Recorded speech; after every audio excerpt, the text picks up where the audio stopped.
Howdy friend, you're here in the studio with Luke from GuitarIQ.com. In today's video, we're going to be checking out this vibrant yellow box of fun over here. This is the StereoMaker pedal by Surfy Industries. The team over at Surfy Industries recently sent this out to me to check out.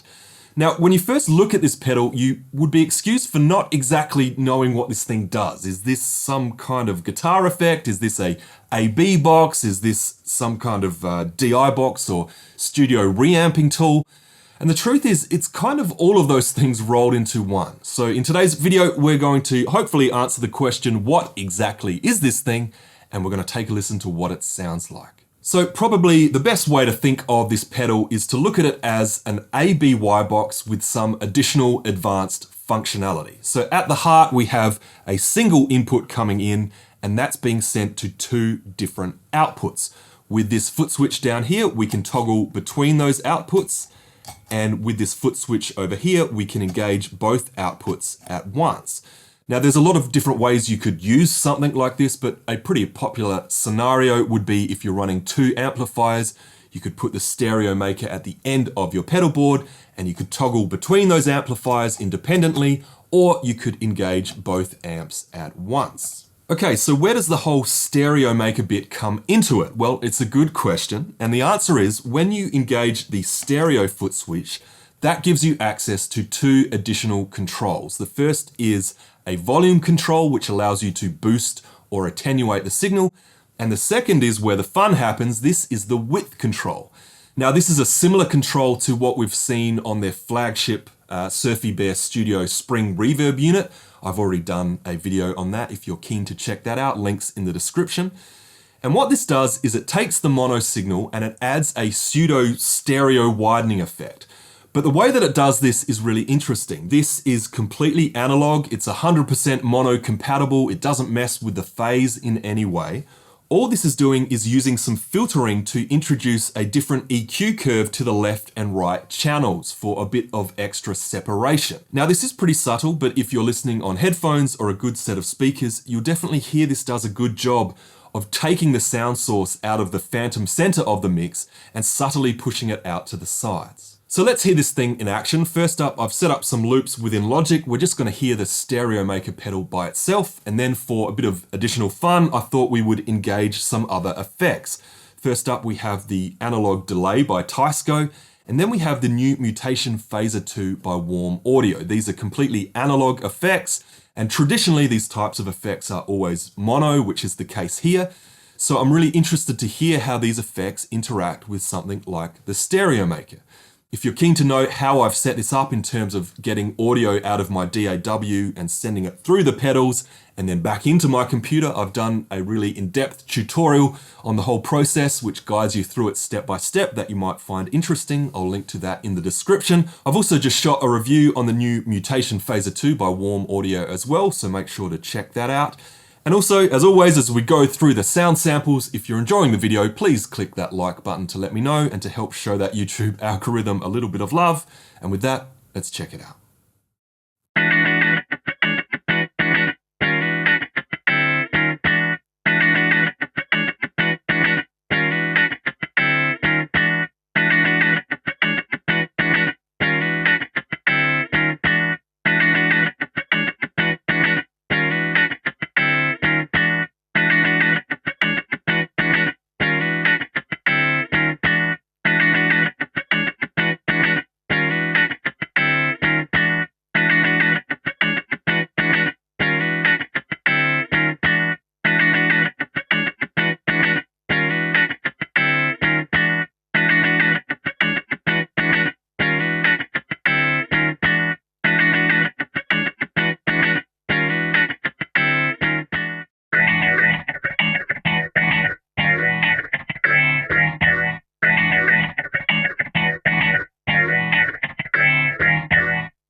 hopefully that was able to give you a feel for what this thing sounds like and what it does.